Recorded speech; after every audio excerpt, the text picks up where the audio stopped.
آپ کے علم میں ہوگا کہ اس وقت دنیا کی کل آبادی سمجھی جاتی ہے 6 ارب یعنی 600 کروڑ. اس میں کم سے کم 120 کروڑ مسلمان ہیں امت مسلمہ.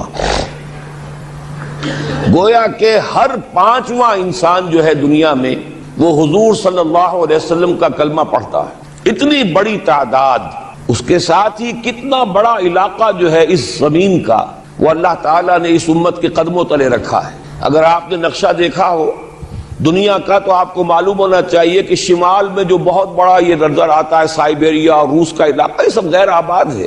اس طرح شمالی امریکہ میں بھی کینیڈا سے اوپر بڑے بڑے آپ کو بر اعظم سے نظر آئیں گے، یہ سب غیر آباد ہیں. جو آباد علاقہ ہے دنیا کا اور جو زرخیز علاقہ ہے دنیا کا، اس کا کتنا بڑا حصہ ہے کہ جو امت محمد صلی اللہ علیہ وسلم کے قدموں تلے. انڈونیشیا ملائیشیا سے چلے آئیے، اس کے بعد مسلسل چاہے کہیں مسلمان اقلیت میں تھوڑے بہت ہیں، لیکن پھر بنگلہ دیش آتا ہے، بڑی عظیم اکثریت کا ملک ہے.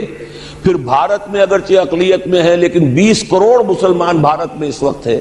پھر جو پاکستان سے شروع ہوا سلسلہ، افغانستان، ایران، چلتے جائیے ادھر ترکستان، چینی ترکستان، روسی ترکستان، پھر آگے چلیے عالم عرب، افریقہ کا پورا شمالی علاقہ، افریقہ کا تقریباً سارا وسطی علاقہ. یہ سب کیا ہے؟ کتنا بڑا رقبہ ہے، اور ہر طرح کی نعمت اللہ نے دی ہے.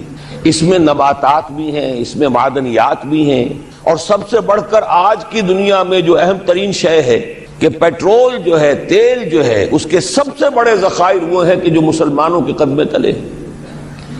اتنی تعداد میں ہونے کے باوجود، اتنے وسائل کے پر بظاہر قابض ہونے کے باوجود، سوال یہ ہے کہ کیا آج دنیا میں امت مسلمہ کو عزت حاصل ہے یا یہ ذلیل ہے؟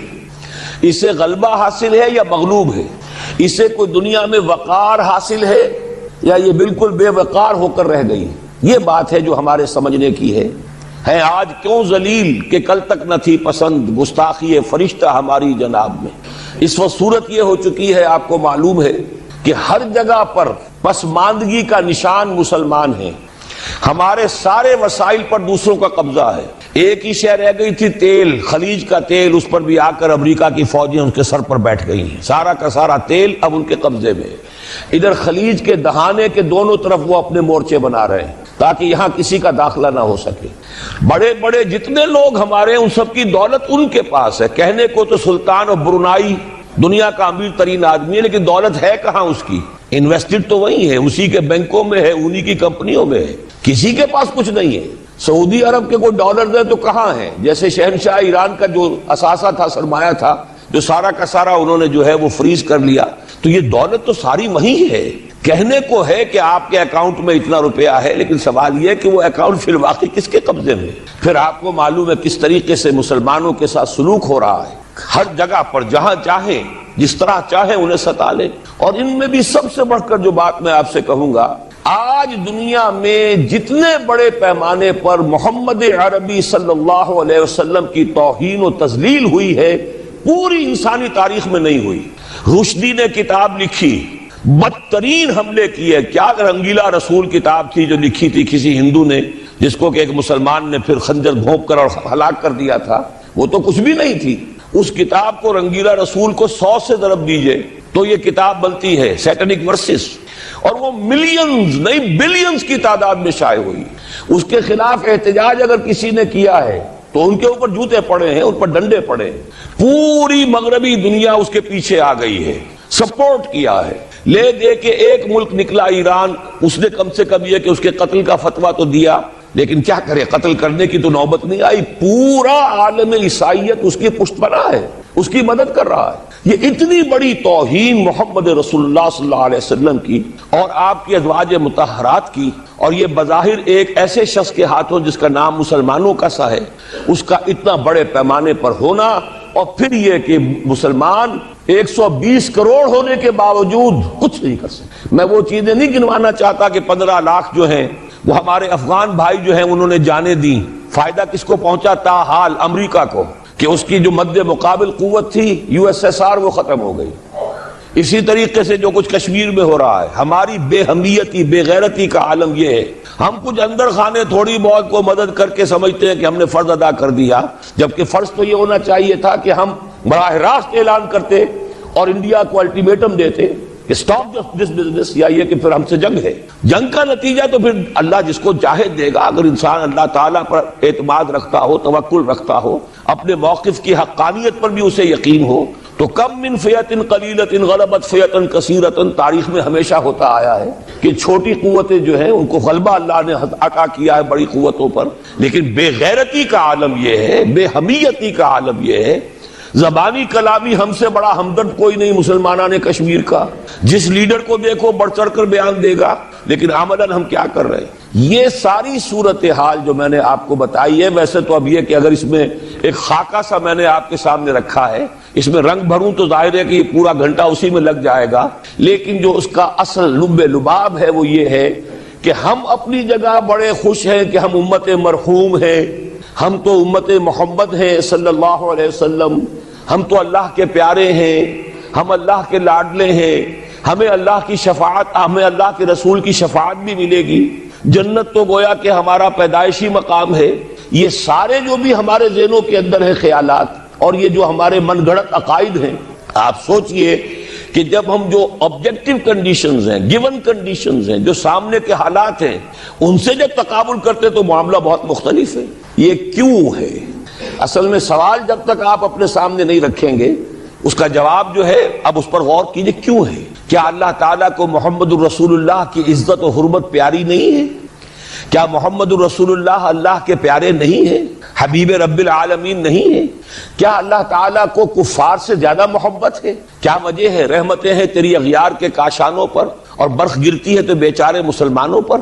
سائنس میں وہ آگے ہیں، مالیات پر ان کا شکنجہ کسا ہوا ہے پوری دنیا پر، تہذیب ان کی ہے، تمدن ان کا ہے، ہم تو ان کے کیمپ فالوورز ہیں، نقش قدم پر چل رہے ہیں، ہم تو ان کی صرف یہ کہ نقالی کر رہے ہیں۔ تو سوچئے وجہ کیا ہے؟ کیا اللہ کو کفر زیادہ پسند ہے اسلام سے؟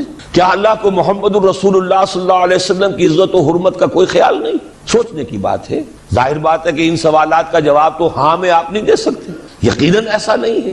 بہرحال وہ کافر ہیں، وہ اللہ کو نہیں مانتے، اللہ کے رسول کو نہیں مانتے۔ چلیے اللہ کو کسی نام سے مان لیا، گاڈ کہہ دیا، لیکن اللہ کے رسول کو تو نہیں مانتے۔ ایمان کا سارا دار و مدار تو رسالت پر ہے، اللہ کے اس کلام کو تو نہیں مانتے، اور اس کے باوجود ان کے لیے عزت ہے۔ رحمتیں ہیں تیری اغیار کے کاشانوں پر، برف گرتی ہے تو بیچارے مسلمانوں پر۔ یہ ایک لمحہ فکریہ ہے، یہ سوچنے کی بات ہے کہ ایسا کیوں ہے۔ اس کا جو جواب میں آپ کو دوں گا وہ ذرا سا کڑوا جواب ہے۔ نوارا تلخ ترمیزن چو ذوق نغمہ کمیابی، بات کہنی پڑتی ہے جب تک کہ کڑوی بات کہی نہ جائے، حقائق کو دیکھنے کی جرت پیدا نہ کی جائے، مواجہہ نہ کیا جائے، فیکٹس کو فیس نہ کیا جائے، اس وقت تک بات صحیح نہیں ہوگی، اور نہ ہم صحیح تشخیص کر سکیں گے، نہ صحیح تجویز کی طرف ہمارا ذہن منتقل ہوگا۔ میں بہت سخت بات کہہ رہا ہوں، آج آسمان کے نیچے اس زمین پر عذاب الہی میں گرفتار امت مسلمہ ہے۔ بالفعل آج ہم امت مرحومہ نہیں ہیں، رحمت والی امت نہیں ہے، امت معذبہ ہے۔ آج ہم پر اللہ کا عذاب ہے۔ وہ کیوں ہے؟ دیکھیے اللہ کا قانون یہ ہے، اور یہ اللہ کی سنت ہے۔ میں نے اپنی ایک کتاب میں اس پر مفصل بہت مضمون لکھا ہے، قرآن کا قانون عذاب۔ ایک عذاب تو آیا کرتا تھا ان قوموں پر جن کی طرف اللہ رسول بھیجتا تھا، انا ارسلنا نوحا الی قومہ۔ اگر رسول کی بات مان لی تو قوم کے لیے بہت خوشحالی ہے، مبارکباد ہے، اللہ کی رحمتوں کے سائے ہیں، اور نہیں مانی تو بربادی ہے، تباہی ہے، خاتمہ ہے۔ پوری قوم نوح غرق کر دی گئی، پوری قوم عاد ختم کر دی گئی، حضرت ہود کو نہیں مانا۔ پوری قوم سمود ختم کر دی گئی، حضرت صالح کو نہیں مانا۔ عمورہ اور صدوم کی بستیاں ختم کر دی گئی، حضرت لوط کو نہیں مانا۔ آل فرعون غرق کر دیے گئے، حضرت موسیٰ کو نہیں مانا۔ مدین کے علاقے کو تباہ کر دیا گیا، حضرت شعیب کو نہیں مانا۔ یہ بات سمجھ میں آ گئی؟ لیکن جب سے نبوت اور رسالت کا سلسلہ ختم ہوا، اس قسم کا عذاب اب دنیا میں نہیں آ سکتا۔ وما كنا معذبین حتی نبعث رسولا، ایسا عذاب ہم نہیں بھیجتے رہے جب تک کہ رسول کو نہ بھیج دیں۔ رسول آ گیا، اس نے حق کو بیان کر دیا، بات کو کھول کھول کر مبرہن کر دیا، ہر چیز واضح کر دی، کوئی مغالطے کا امکان نہ رہا۔ جاء الحق وزهق الباطل، ہر شے جو ہے دودھ کا دودھ پانی کا پانی جدا ہو گیا۔ اب بھی جس نے نہیں مانا تو معلوم ہوا اس میں کوئی خیر نہیں ہے، اب خیر کا فقدان ہے۔ تو اس قوم کو جیسے کہ آپ باغ کے اندر جھاڑو دے کر جب بھی کوئی آندھی چلے تو پتے گرے ہوئے ہوتے ہیں، ان پتوں کو ایک جگہ جمع کر کے دیاسلائی دکھا دیتے ہیں تاکہ یہ پتے جو ہیں یہاں پر بدزیبی کا ذریعہ نہ بنے، تو پوری قوم ہلاک، کالم یغنوا فیہا، ایسے ہو گئے جیسے تھے ہی نہیں۔ یہ عذاب اب نہیں آئے گا، اس لیے کہ آخری نبی آخری رسول محمد الرسول اللہ صلی اللہ علیہ وسلم۔ اب آج جو عذاب آتا ہے، دیکھیے کافروں کے لیے عذاب اصل میں آخرت میں ہے، دار العذاب دار الجزا وہ تو آخرت ہے، یہ تو دار الامتحان ہے۔ اب جو عذاب آتا ہے وہ اس قوم پر جو ہو تو حامل کتاب الہی، شریعت خداوندی کی کسٹوڈین، اللہ کے رسول کی نام لیوا، اس کے ساتھ عشق کا دعویٰ کرنے والی، عمل اس کے برعکس ہو۔ حالانکہ اللہ نے اگر اسے وہ مقام دیا، اللہ نے اس کی طرف رسول بھیجا اور اسے رسول کے امتی بننے کا شرف عطا کیا، اسے اپنا کلام دیا، کتاب دی، اسے اپنی شریعت دی، تو کس لیے دی؟ تاکہ اس پر خود بھی عمل کریں، اسے دوسروں تک بھی پہنچائیں۔ وہ گویا کہ اس روئے ارضی پر وہ امت، وہ قوم اللہ کی نمائندہ قوم ہوتی ہے، ریپرزنٹیٹو ہوتی ہے۔ اے انسانوں، ہمارے پاس ہے تمہارے خالق اور مالک اور پروردگار کا قانون، ہمارے پاس ہے اس کی ہدایت، ہمارے پاس ہے اس کی کتاب، ہمارے پاس ہے اس کے رسول کا اسوہ۔ آؤ ہماری طرف، ہمیں جانچو، ہمیں پرکھو، ہمیں دیکھو، ہم واقعتاً اسی کتاب کے مطابق چل رہے ہیں نا؟ دیکھ لو ہم جو کہتے ہیں وہی کرتے ہیں نا؟ وہی بات تو نہیں ہے کہ لما تقولون ما لا تفعلون، کبر مقتا عند اللہ ان تقولوا ما لا تفعلون۔ آؤ دیکھو ہم نے اس کتاب کے مطابق، اللہ کی ہدایت کے مطابق کیسا اچھا معاشرہ بنایا ہے، کیسا انصاف ہے، کیسا امن ہے، کیسا بھائی چارہ ہے، کیسی اخوت ہے۔ آؤ دیکھو ہمارے ہاں تقسیم دولت کا نظام کتنا صحیح ہے۔ ایسا نہیں ہے کہ کوئی جو ہے اسے دولت کی بدہضمی ہو رہی ہو اور کوئی وہ ہے کہ جو بھوکا مر رہا ہو، ایسا نہیں ہے۔ دیکھو ہمارے ہاں انسانی شرافت، انسانی عزت، انسانی پریسٹیج اور انسانی حقوق۔ یہ طالبان کون ہیں؟ کہاں سے آ گئے ہیں؟ کوئی 30 سال پہلے تو ان کا کوئی تذکرہ نہیں تھا۔ ہاں، افغانستان میں طالب علموں کو طالبان کہہ دیا جاتا تھا، اس پہلو سے تو وہ موجود تھے، لیکن طالبان ایک سیاسی یا عسکری قوت کی حیثیت سے کیسے منظر پر آئے؟ اس کے لیے ذرا سرسری سے آپ کو جائزہ لینا ہوگا افغانستان کی تاریخ کے پچھلے 30-35 سالوں۔ افغانستان میں آپ کو معلوم ہے کئی سو سال سے ایک بادشاہی نظام چل رہا تھا، اور اکثر و بیشتر بڑا اطمینان کے ساتھ چل رہا تھا، امن کے ساتھ چل رہا تھا۔ اگرچہ افغانستان کے جو دیہی علاقے تھے ان میں رہنے والوں کی جو اکثریت، عظیم اکثریت ہے، وہ بڑی شدید مذہبی انداز کی تھی، نماز، روزہ اور اس پردہ، حجاب، یہ ان کے کلچر میں شامل ہے۔ یوں سمجھیے کہ یہ مذہب ہونے کا پہلو بعد میں آتا ہے، ان کے کلچر کا جزء ہے۔ لیکن یہ ہے کہ جو بڑے شہر تھے، خاص طور پر کابل، وہ پوری طرح ویسٹرنائز ہو چکا تھا بادشاہ کے نظام کے تحت۔ جب شاہ ظاہر شاہ آئے تھے ایک دفعہ پاکستان، ان کے ساتھ ان کی بیگم بھی تھی ملکہ، اور وہ سکرٹ پہنے ہوئے تھے، ٹانگیں ان کی ننگی تھی، تو لوگ بڑے حیران ہوئے تھے، افغانستان، افغان بادشاہ کی بیگم جو ہے، افغان ملکہ اس لباس میں۔ لیکن واقعہ یہی ہے کہ کابل جو ہے پورے طور پر ویسٹرنائز تھا، اکثر و بیشتر وہاں بھی جو لوگ نچلے طبقات میں تھے ان کے اندر ظاہر بات ہے کہ مذہب کا وہ جو کلچر ہے ان کا وہ موجود تھا۔ اس کیفیت میں ایک سڈن چینج آئی جب سردار داؤد خان نے تختہ الٹا ظاہر شاہ کا، اور ان کی لیننگز جو ہیں، رجحان جو ہیں، وہ روس کی طرف زیادہ تھے، لیکن یہ کہ وہ کوئی خالص نظریاتی کمیونسٹ نہیں تھے۔ اس کے بعد آپ کو یاد ہوگا یکے بعد دیگرے کئی قتل ہوئے، سردار داؤد کو کسی نے قتل کیا، پھر اس کو کسی اور نے قتل کیا، پھر کسی اور نے قتل کیا، اور اس کے بعد آخر میں کیا ہوا کہ روسی فوجیں اور کرمل جو تھا اس کے ساتھ روسی فوجیں آ گئی۔ تو یہ جو ایک تبدیلی ہوئی ہے، اس کے خلاف جو ہے اسلامی قوتوں کی طرف سے ریزنٹمنٹ آئی، اس لیے کہ اگرچہ ان تبدیلیوں کے دوران کمیونزم جو ہے وہ کم سے کم جو شہری علاقے تھے افغانستان کے، اس میں مضبوط قدم جما چکا تھا۔ پارٹیاں دو تھیں، پرچم اور خلق، لیکن ان دونوں کے درمیان فرق وہی تھا جو رشین ریولیوشن میں مونشوکس اور بولشوکس کا تھا۔ پارٹیاں دو لیکن نظریہ ایک، کمیونزم ایک، قیادتیں دو جدا، دو پارٹیاں۔ اسی طریقے سے ان کی پارٹیاں دو تھیں، آپس میں ان کا جو ہے پاور سٹرگل بھی جاری تھی، لیکن کمیونزم کے اوپر وہ بالکل جو ہے پورے متفق۔ اب یہاں پاکستان میں اس کا جو رد عمل ہوا اس کو سمجھیے، جو بہت صحیح ہوا۔ ابھی جب کہ وہ ریزسٹنس شروع ہوئی تھی اور روسی فوجیں نہیں آئی تھی، ابھی گویا کہ ایک لوکل فینومینا تھا، گویا کہ سب کچھ جو ہے وہ افغانستان کے اندر، جس کو میلٹنگ پاٹ کہتے ہیں، اسی کے اندر تھا۔ تو اس وقت بھی ظاہر بات ہے کہ کمیونزم کے خلاف مسلمانوں کے اندر اور مذہبی مزاج کے لوگوں کے اندر ایک رد عمل شروع ہوا، ریزسٹنس شروع ہوا، اور ان میں خاص طور پر کالجوں اور یونیورسٹیوں کے طلبہ کا حصہ بہت زیادہ تھا۔ یہ لوگ وہ جو ہیں یا تو جماعت اسلامی کے زیر اثر تھے اور یا زیادہ تر جو ہے الاخوان المسلمون کے زیر اثر تھے۔ انہی کے لیڈروں میں حکمت یار تھے، گلبدین حکمت یار، انہی میں احمد شاہ مسعود، اور ان دونوں کی بڑی گہری دوستی تھی، بہت گہرے ایک دوسرے کے ساتھ یہ گویا کہ کامریڈز تھے اور ساتھی تھے۔ پھر استاد ربانی، عبدالرسول سیاف، اس قسم کے لوگ، ان لوگوں نے جو ریزسٹنس موومنٹ شروع کی، تو یہاں بھٹو صاحب نے اس وقت بالکل صحیح قدم اٹھایا۔ ان میں سے بعض لوگوں کو دعوت دی، وہ آئے دارالحکومت میں، بھٹو صاحب کے مہمان رہے، ان کی پیٹھ تھپ کی کہ ٹھیک ہے کرو کوشش، اور یقیناً کچھ نہ کچھ جو ہے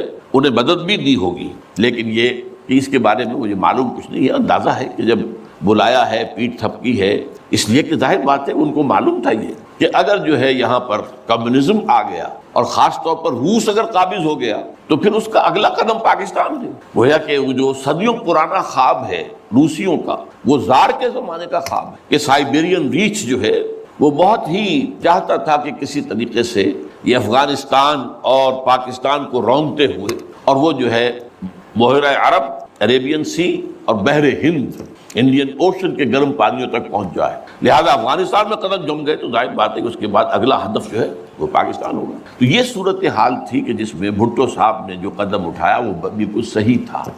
بعد میں جب روسی فوجیں آ گئیں، اب ایک ریزسٹنس شروع ہوئی زبردست۔ ان میں سب سے پہلی ریزسٹنس جو ہے وہ در حقیقت جو جہاد شروع ہوا ہے وہ جہاد فی سبیل الحریت تھا۔ اس کی بنیاد مذہب ہی نہیں تھی بلکہ آزادی، اس لیے کہ افغان قوم جو ہے وہ غلام رہنے کی عادی نہیں ہے، اس کے لیے ذہناً تیار نہیں، جذباتی طور پر تیار نہیں، یہ پوری تاریخ کی حقیقت ہے یہ۔ چنانچہ اسی زمانے میں جب روس کے خلاف جنگ جاری تھی اور جہاد ہو رہا تھا افغانستان میں، تو مارگریٹ تھیچر ایک دفعہ آئی تھی پاکستان کے دورے پر، اور وہ طورخم پر جا کر انہوں نے خطاب کیا تھا کچھ لوگوں سے، جس میں بڑے تاریخی جملے مجھے آج تک یاد ہیں۔ We learned our lesson and the Russians will also soon learn their lesson۔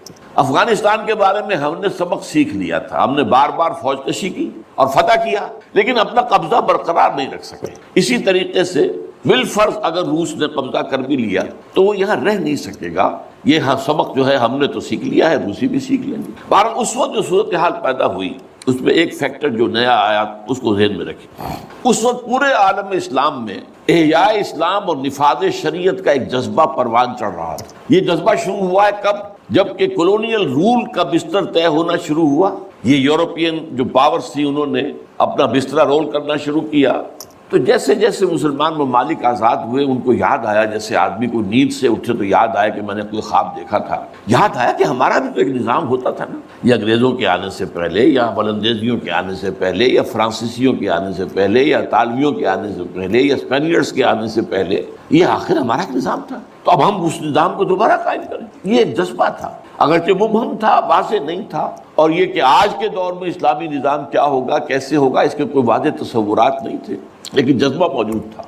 اسی کو علامہ اقبال نے جو ہے ابلیس کی زبان سے کہلوایا ہے، وہ ابلیس کی مجلس شورا میں، کہ ہے اگر کوئی خطر مجھ کو تو اس امت سے ہے، نہ مجھے جمہوریت سے کوئی اندیشہ ہے، ہم نے خود شاہی کو پہنایا ہے جمہوری لباس، یہ تو ہم نے خود ہی اس کو ایک لباس اڑا دیا ہے شاہی کو، اور اسے جمہوریت کا رنگ دے دیا ہے۔ وہ انڈیویجول ساورنٹی کی بجائے ایک پاپولر ساورنٹی، کلیکٹیو ساورنٹی، وہ شرک جو کا تو ہے، کفر جو کا تو ہے، اور نہ مجھے اشتراکیت سے کوئی اندیشہ ہے۔ کب ڈرا سکتے ہیں مجھ کو اشتراکی کوچہ گرد؟ ہاں ہے اگر کوئی خطر مجھ کو تو اس امت سے ہے جس کی خاکستر میں ہے اب تک شرار عرش۔ یہ جو جذبہ تھا اور یہ جو تڑپ تھی، یہ اگرچہ پورے عالم اسلام میں تھی، لیکن کہیں بھی اس کی کوئی کامیابی کی صورت نظر نہیں آ رہی تھی، جذبہ موجود۔ اس وقت ایسا ہوا کہ جہاد افغانستان کو ایک تو اس جذبے نے سپورٹ کیا، اور یہ جذبہ کھنچ کر آیا کہ شاید ہاں افغانستان کے اندر اب یہ کام عملاً ہو جائے گا۔ اس لیے پوری دنیا سے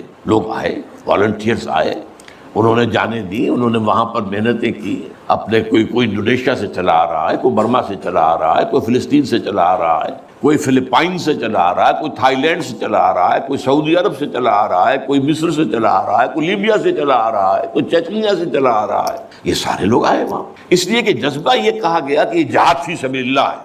میں واضح کر چکا ہوں کہ میرے نزدیک وہ جہاد فی سبیل اللہ نہیں تھا۔ جہاد فی سبیل اللہ کی جو شرائط ہیں وہ یہ ہے کہ پہلے دعوت اور اس میں اتمام حجت، پھر جو دعوت کو قبول کرے انہیں منظم کرنا، ڈسپلن آرگنائزیشن میں لانا، ایک امیر کے تابع ہو کر اس سے بیعت کر، اور پھر یہ کہ ان کی تربیت، ان کا تزکیہ یہ ہو کہ دل میں سوائے اللہ کی رضا کے کوئی اور جذبہ باقی نہ رہ جائے۔ یہ مال و دولت دنیا یہ نہیں، کچھ نہیں، نہ حکومت نہ سیادت، صرف اللہ کا، اللہ کی رضا، اور یہ کہ جذبہ اتنا ابھر آئے کہ تن من دھن حتیٰ کہ جان دینے کے لیے تیار ہو۔ یہ ساری شرائط ہیں جہاد فی سبیل اللہ کی۔ ظاہر بات ہے کہ وہاں پر تو جو ایک دم حملہ ہو گیا اور دوسری فوجی آ گئے تو نہ ان کاموں کا موقع تھا نہ اس کے لیے وقت تھا، وہ لوگ کھڑے ہو گئے۔ یہ جہاد فی سبیل حریت تھا، آزادی کا جہاد، اور مسلمان جب آزادی کا جہاد کرتا ہے تو وہ بھی جہاد فی سبیل اللہ ہی کی ایک قسم ہے، جائز جہاد، اس میں جان دینا بھی شہادت۔ اگرچہ وہ جو ایک مثبت جہاد فی سبیل اللہ وہ تو ہمیں سیرت صحابہ اور سیرت النبی صلی اللہ علیہ وسلم میں اس کا پورا نقشہ ملتا ہے۔ بہرحال ایک تو یہ کہ وہ کشش ان کو کھینچ کر لائی، دوسری طرف امریکہ نے وہ یہ چاہتا تھا کہ اسے نظر آ گیا کہ روس سے ایک تو جو بڑا پرانا اکاؤنٹ ہے، یعنی یہ کہ جو ویتنام میں روسیوں کے ہاتھوں شکست کھائی تھی امریکہ نے اور بھاگا تھا وہاں سے، تو گویا کہ اس کا بدلہ لینے کا یہ سنہرا وقت آ گیا ہے، اس سے بھرپور فائدہ اٹھایا جائے، اور یہ کہ اگر ہو سکے تو شاید اس حد تک بھی ان کے خیال میں ہو کہ یو ایس ایس آر کو ختم کر دیا جائے۔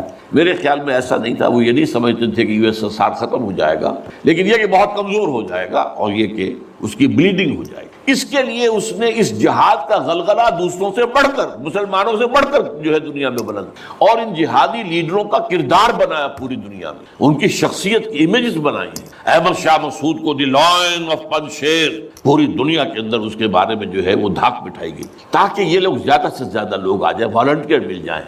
ہمارا آدمی تو کوئی نہیں مرے گا، ہم تو پیسے دیں گے اور ہتھیار دیں گے، مریں گے یہ مسلمان مریں گے، چاہے وہ افغان ہیں چاہے باہر سے آنے والے ہیں۔ تو وہ جو غلغلہ جہاد کا تھا، اور اس میں گویا کہ ایک طرح سے امریکہ کے اس ایجنڈے کو نہ جانتے ہوئے نہ سمجھتے ہوئے گویا کہ لا علمی میں جو تقویت پہنچائی وہ ایسے لیڈروں نے جن میں بن لادن بھی ہیں، وہ جہاد کے لیے لوگوں کو کھینچ کر علم مبارک سے لے کر آئے، ان میں عبداللہ ابن عزام بھی تھے شہید رحمۃ اللہ علیہ، انہی میں عمر عبد الرحمن ہے جس وقت امریکہ کی جیل میں پڑے ہوئے۔ یہ سب لوگ کیا تھے؟ جہاد کے نام پر دنیا سے لوگوں کو لے کر آ رہے ہیں، اور اس میں گویا کہ نہ جانتے ہوئے اننوئنگلی وہ امریکہ کے اعلی کار بن گئے۔ بہرحال اس میں نتیجہ جو نکلا، مجاہدین جب مجاہدین کو فتح ہو گئی، ظاہر بات ہے اس میں دونوں فیکٹرز ان میں رکھیے، صرف مجاہدین کی سرفروشی اور جانفشانی نہیں، امریکہ کے ہتھیار نے یقیناً اس میں ایک بڑا ڈیسائسو رول پلے کیا، خصوصاً تازہ ترین ہتھیار اسٹنگر میزائل جسے دنیا جانتی نہیں تھی وہ دے دیا،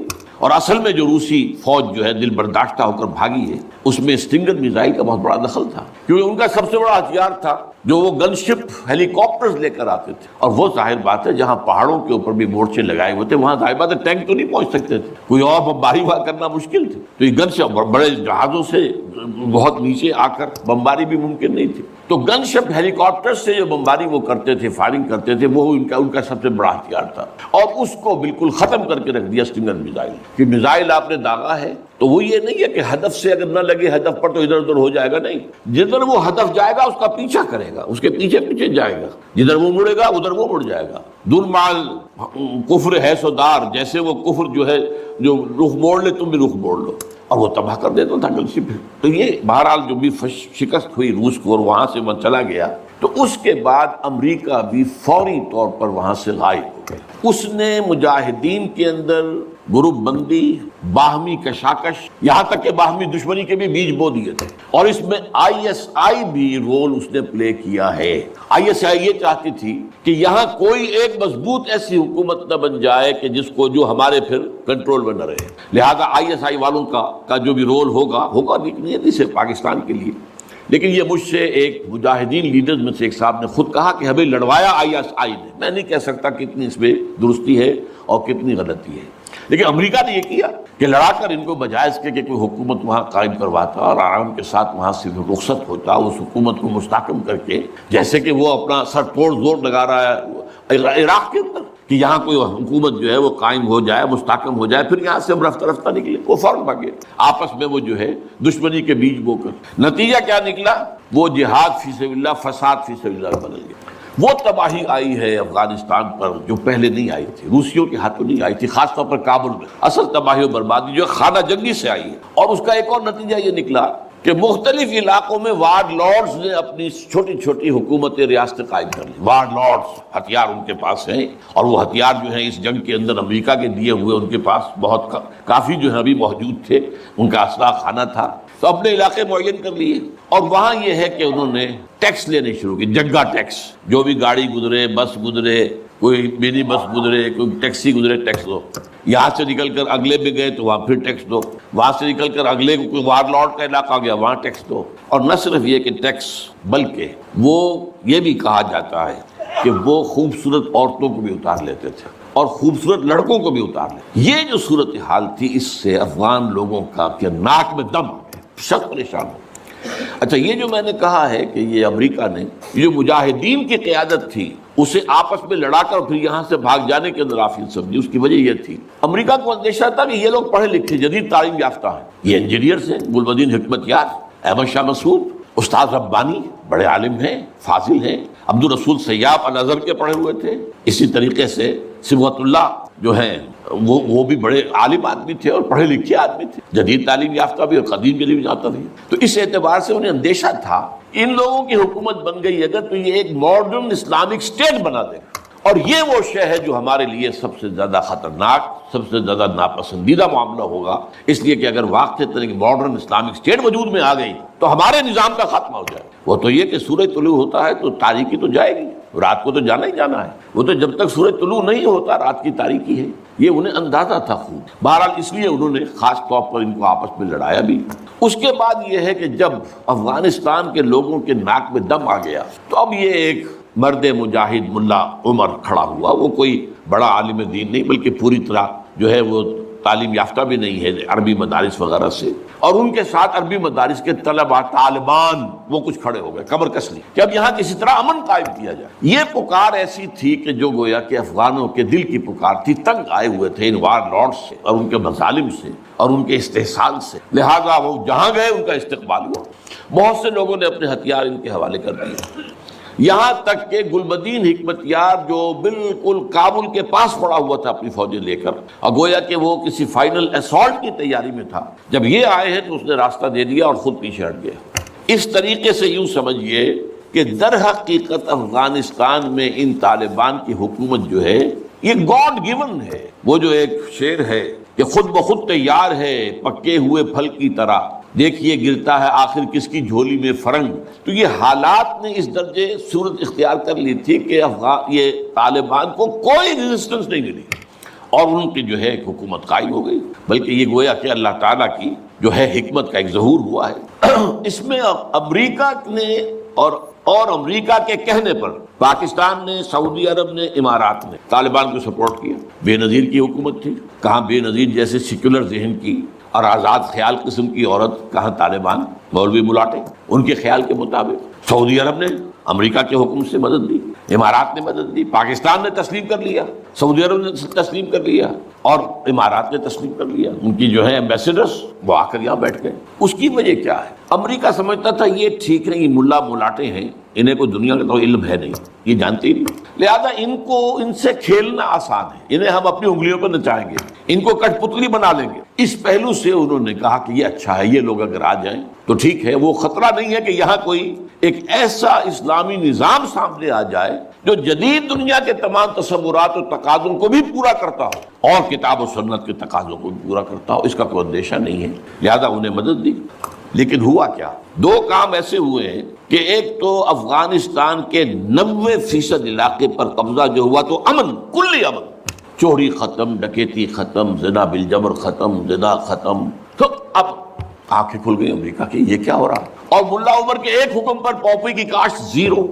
اب یہ ہے کہ کفر کے ایوانوں میں پوری دنیا میں خطرے کی گھنٹیاں بجی. یہ معاملہ کیا ہے؟ نارضت عشق کہ خونی جگر پیدا شد، حسن لرزید کہ صاحب نظر پیدا شد. یہ تو ہم جس سے ڈر رہے تھے، جس کا ہمیں خوف تھا، جس کا ہمیں اندیشہ تھا، وہ تو حقیقت سامنے آ رہی ہے. ابھی تو پورا نظام کی کوئی بات نہیں ہے، ابھی تو انہوں نے چند سزائیں نافذ کی ہیں، اس سے زیادہ تو ابھی ان کا کانسیپٹ بھی کوئی نظر نہیں آیا.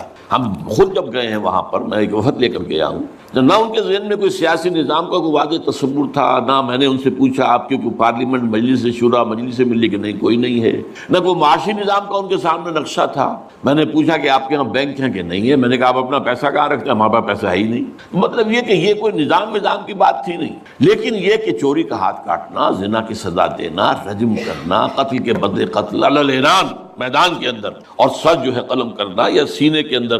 ایک صاحب نے جو کہ آئی وٹنس تھے، انہوں نے دیکھا تھا کہ ایک شخص نے ایک دوسرے شخص کو قتل کیا سینے میں خنجر بھونک کر. اب اس کو پکڑ کر رسیوں سے باندھ کر لا کے ڈال دیا گیا اسٹیڈیم کے اندر، کھلا اور ٹھٹ لگے ہوئے لوگوں کے دیکھ رہے ہیں، اور اس کی بیوی سے، مقتول کی بیوی کے ہاتھ میں خنجر دے کر کہا گیا بھونکو اس کے سینے کے اندر. اس نے کیا.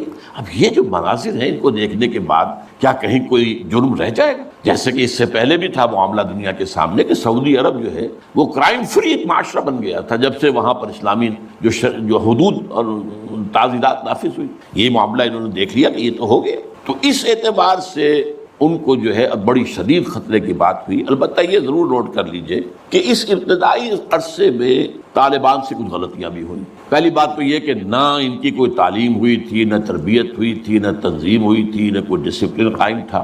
یہ تو موب تھا، لہٰذا ان سے بڑی بڑی غلطیاں ہوئی. مثلاً مزار شریف میں ایران کے سفارت خانے پر حملہ کیا، سفارتکاروں کو قتل کر دیا. پھر یہ کہ ان کے اندر مذہبی شدت پسندی بہت تھی، کٹر حنفیت، اور اس کے اندر کچھ نہ کچھ تشدد کا ایلیمنٹ بھی. ظاہر بات ہے ان عام لوگوں کے ان پڑھ لوگ، اب ان کے ذہن میں جو چیزیں تھیں، داڑھی جو ہے سنت موقدہ ہے، نہیں رکھتا اس کو سزا دو، اور حجام جو ہے اس کا سر قلم کر دو اگر وہ شیونگ کرتا ہے تو. اسی طریقے سے پردے کا شدت کے ساتھ نفاذ کیا گیا. عورتیں باہر کیوں نکلے، اپنے گھروں میں رہو، یا یہ کہ پورا برقع لے کر نکلو. جو بھی آپ کے ہاں دنیا بھر میں شٹل کاک جس کو کہتے ہیں، وہ جو ایک خیمے کی شکل میں ہوتا ہے، تو وہ نہیں رہو. تو اس حوالے سے سخت تشدد پسندی بھی ہوئی ہے، اور کچھ غلطیاں بھی ہوئی ہیں، کچھ زیادتیاں بھی ہوئی ہیں، اور کچھ انتہائی تنگ نظر مذہبیت بھی ہوا. یہ حقائق ہیں جو ہمیں ماننے پڑیں گے. اب جب پوری دنیا کے اندر یہ ایک خطرے کی گھنٹیاں بج گئیں عالم کفر کے اندر کہ نارض عشق کہ خونی جگر پیدا شد، وہ تو آ گیا. خونی جگر رکھنے والا وہ تو سامنے آ گیا. وہ خطرہ جس سے اب ڈر رہے تھے کہاں پر رہے تھے؟ اس لیے کہ آپ کو معلوم ہے کہ جب USSR کا خاتمہ ہوا ہے اور اس کے بعد جو ہے نیٹو کو اثر نو آرگنائز کرنے کی باتیں شروع ہوئیں، توسیع کی شروع ہوئی، تو کسی سے نے پوچھا نیٹو چیف سے، گورنر ان چیف سے، کہ اب آپ کس کے لیے، آپ کا جو دشمن تھا جس کے لیے آپ نے سارے دھندے بنائے تھے، سیٹو بھی تھا، سینٹو بھی تھا، اور نیٹو بھی تھا، اور سب سے بڑا معاملہ نیٹو کا تھا، تو اب تو تمہارا وہ دشمن ختم ہو گیا، تمہارے سامنے تمہارے گھٹنوں تمہارے قدموں میں پڑا ہوا ہے، تم سے مدد کی بھیک مانگ رہا ہے، تو تمہیں کیا خوف ہے؟ تو ان کا ہمیں اب اسلامک فنڈامنٹلزم کا خوف. اس کے لیے گویا کہ they started to gird up their loins، اپنی جو ہے کمر کسنے کے لیے انہوں نے پروگرام بنا لیا. اور اس کے لیے نوٹ کیجئے 9/11 کا حادثہ فاجعہ خود کروایا. یہ ثابت شدہ حقیقت ہے اس وقت. اس میں طالبان کا تو خیر 0% بھی کوئی امکان نہیں، اس میں القاعدہ کا بھی کوئی حصہ نہیں. یہ ضرور معلوم ہوتا ہے کہ ان میں جن لوگوں کو انہوں نے اپنے آگے رکھ لیا تھا دنیا کو دکھانے کے لیے، کچھ نوجوان قسم کے جو پائلٹس تھے جنہوں نے چھوٹے چھوٹے جہازوں پر، چڑیوں جیسے جہازوں پر تربیت حاصل کی تھی، دکھانے کے لیے انہوں نے کیا ہے. ان میں سے کسی کا تعلق غالباً کوئی تعلق تھا جو کہ اسامہ ابن لادن کے ساتھ، جس پر کہ ان کو اس نے یہ کہہ دیا تھا کہ عنقریب ایک بہت بڑا واقعہ ہوگا. بس اس حد تک بات صحیح ہے. باقی قطعاً کوئی نہ اسامہ ابن لادن کا حصہ.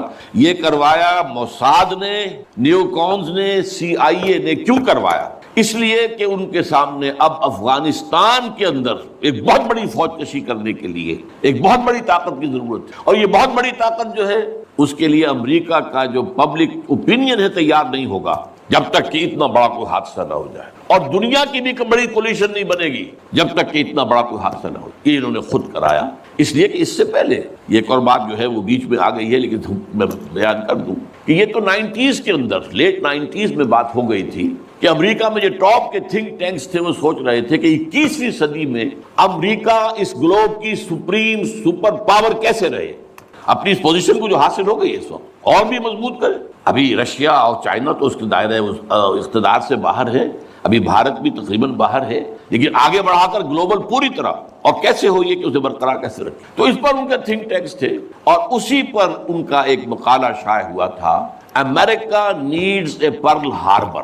امریکہ کو ایک پرل ہاربر جیسے واقعے کی ضرورت ہے. اب یہ تاریخی بات سمجھ لیجئے، امریکہ دوسری عالمگیر جنگ تک، سیکنڈ ورلڈ وار تک، انٹرنیشنل معاملات میں کبھی آیا ہی نہیں تھا. وہ تو بڑے آرام سے تھا، دو اوشنز کے درمیان، ادھر اٹلانٹک ہے ادھر پیسیفک ہے. ظاہر بات ہے کہ ان قریب کوئی دشمن ہے ہی نہیں، لہذا اسے تو اپنا معیار زندگی بہتر بناؤ، اپنے حالات بہتر بناؤ، اپنے انوائرمنٹس بہتر بناؤ، اپنا یہ کرو اپنا وہ کرو بس. سیکنڈ ورلڈ وار میں بڑی شدید ضرورت پیدا ہوئی الائز کو، جب جرمنی اور جاپان جو ہے بھرکس نکال رہے تھے کہ کسی طرح امریکہ کو آمادہ کیا جائے. چرچل بھی گیا، اس نے بھی خوش آمدید کی، یہ بھی کہا جان لو اگر ہم ختم ہو گئے تو نیکسٹ باری تمہاری ہوگی، پھر یہ نازی جو ہے تمہیں چھوڑیں گے نہیں. پھر بھی وہاں کی پبلک اوپینین جو ہے موبلائز ہونے کو تیار نہیں تھی. اب اس کے اوپر ایک کام یہ ہو گیا، جاپانیوں نے بہت بڑا بلنڈر کیا. پرل ہاربر پر ایک بہت دور دراز کی وہ بندرگاہ تھی جہاں امریکہ کا ایک بہت بڑا جو نیوی کا بیس تھا، اچانک اس پر حملہ کیا. بے شمار ان کے جہاز جو ہے غرق کر دیے، بے شمار لوگ مارے گئے، اور بے شمار لوگ جو ہیں وہ زخمی ہوئے یا یہ کہ محصور ہوئے. اس پر غصہ چڑھا ہے امریکہ کو، اور وہ سویا ہوا شیر جاگا ہے، اور اس پر پھر وہ سیکنڈ ورلڈ وار میں آیا میدان میں. اور ظاہر بات ہے کہ جرمنی کو شکست اسی نے دی، اور یہ ہے کہ اسی کی فوجیں تھی کہ جو اتنی ہیں نارمنڈی کے ساحل کے اوپر، اور اس کے بعد جو ہے پاسا پلٹا جنگ کا. تو اس اعتبار سے یہ خیال کیا گیا کہ کوئی نہ کوئی پرل ہاربر جیسا حادثہ اگر نہیں ہوگا تو امریکن پبلک اوپینین نہیں کھڑی ہوگی، نہ وہ خرچ جو ہے وہ اس کے لیے منظوری دینے کو تیار ہوں گے. آخر بلینز اینڈ بلینز کا معاملہ ہوتا ہے، یہ کوئی ملینز کا تو نہیں ہوتا. لہذا اس کے لیے ظاہر بات ہے کہ وہ کانگریس اور سینیٹ اور یہ سب جو ہے یہ اگر اس کے لیے منظوری دے تبھی تو ہوگا نا. تو امریکہ نیڈ سے پرل ہاربر، یہ بات ذہن میں رکھیے. اس لیے انہوں نے خود وہ پرل ہاربر امریکہ میں کرایا، اور اس میں پھر پوری دنیا میں دہشت گردی کا خطرہ اور دہشت کا خوف، اور سب سے بڑھ کر امریکہ میں جو سیکیورٹی میجرز لیے گئے ہیں امریکہ میں، ان کا آپ تصور نہیں کرتے. بلینز اور بلینز آف ڈالرز جو ایک شخص کی طرح لی جا رہی ہے. فون ٹیپ کرنے کی بھی اجازت دے دی گئی، جو امریکہ میں نہیں تھا. وہاں جو پرسنل آزادیاں تھیں، انفرادی آزادیاں، ان کا بڑا چرچا تھا، وہ تو ان کا بڑا چیمپئن تھا. لیکن یہ کہ سارا جو ہے ان کی پرائیویسی کا بھی بیڑا غرق، ان کا یہ سب کچھ، ان کے اوپر پابندیاں، اور جو کچھ بھی باہر سے آنے والے ہیں ان کا جس طریقے سے وہ اپنے ایئرپورٹس کے اوپر جو ہے تقریباً نیم برہنہ کر کے ان کی جو ہے تلاشی لینا، یہ سارا کچھ، اور اس پر جو انہوں نے اپنے پورا نظام بنایا انٹیلیجنس کا اور معلومات پہنچانے کا، اس کے اوپر ان کا بے شمار خرچ ہوا. بہرحال اس میں عیسائیوں کی صلیبی جنگ کا جذبہ بھی شامل کر دیا گیا. ایک امریکہ کی supreme soul, supreme power on earth ہونے کا مقصد. نمبر 2، صلیبی جنگ کا جذبہ سویا ہوا، اسے بھی جگایا. یہ بش نے بھی کہا تھا، لیکن بعد میں اس نے کہا غلطی ہو گئی، اس نے وہ لفظ واپس لیا تھا، کروسیڈ. لیکن یہ ہے کہ فلاڈلفیا، یہ جو امریکہ کا ایک اہم شہر ہے، وہاں سے ایک شائع ہوتا ہے ماہنامہ فلاڈلفیا ٹرمپٹ. اس کے مدیر نے، یہ پروٹیسٹنٹس کا ہے، اور جو ایونجلسٹ کہلاتے ہیں وہاں پر، جو کہ خاص طور پر پرچارک ہیں انجیل کے، یہ ان کا رسالہ ہے. اور انہوں نے یہ لکھ دیا تھا، یہ میں نے اپنے 2 کتابوں میں کور پر شائع کیا ہوا ہے، وہ بہت خوبصورت، کہ ڈوم آف دی راک جو ہے، جو گنبد سقرا ہے، تو اس کے اوپر جو ہے بڑا خوبصورت تصویر دے کر کہ many people think that crusades are a thing of the past, over forever, but they are mistaken. تو دنیا میں تیاری ہو رہی ہے لاسٹ کروسیڈ کی، یہ اس کے اپنے الفاظ، اور یہ پورا ایک مکتبہ فکر ہے، ایک پورا ان کا جو ہے بہت آبادی کے اندر بہت انفلوئنشل حصہ ہے. پروٹیسٹنٹ کے اندر، خاص طور بیپٹسٹ کے اندر ایونجلسٹ، یہ نیو کونس یا بورن اگین کرسچنز، یہ اصطلاحات جو ہیں اگر آپ پڑھتے ہوں، یہ سب ایک طبقہ ہے جو اصل اعلی کار ہے یہودیوں کا. بہرحال تو اس نے صلیبی جنگ کا بھی جذبہ شامل کر دیا، جس کا نتیجہ کیا نکلا؟ تاریخ انسانی کی عظیم ترین کولیشن بنی. کبھی دنیا میں اتنی بڑی کولیشن نہیں بنی جتنی افغانستان کے خلاف بنی. امریکہ ہے، یورپ ہے، باقی ساری مغربی قوتیں ہیں، اور ادھر یہ ہے کہ رشیا کی بھی آشیرواد حاصل ہے، چائنا کی بھی آشیرواد حاصل